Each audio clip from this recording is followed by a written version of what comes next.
to, some people don't. I'm sure some will question it, but we're going to can some of our raw milk. We've done this for years. We use it before when our cow would dry up, meaning that she was not giving milk. Now we have 2 milk cows, so we stagger them, so we always have fresh milk. But we have found that having canned milk is very convenient.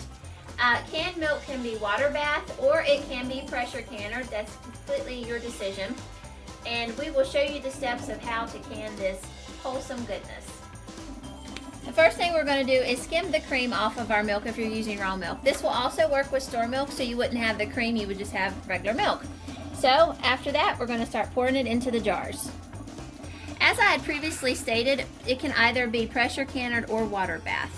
The difference is going to be in the milk when it comes out. If it is water bath, it's going to be like this. It's going to be white.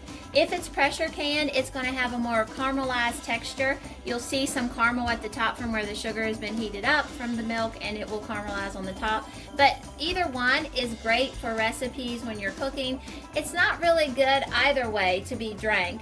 It's more for recipes, so it's not going to be used as a fresh milk in cereals and that sort of thing. As with any other goodies that we can, we need to wipe the ring. Go to the headspace. Do not fill them beyond that.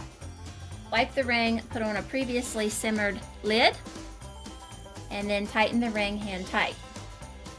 Once this is done, it will be very, very similar to evaporated milk that you purchase from the store. Remember, your rings only need to be hand tight. You don't want to make them any tighter than that. As I had previously stated, this can also be a great way to store up store-bought milk.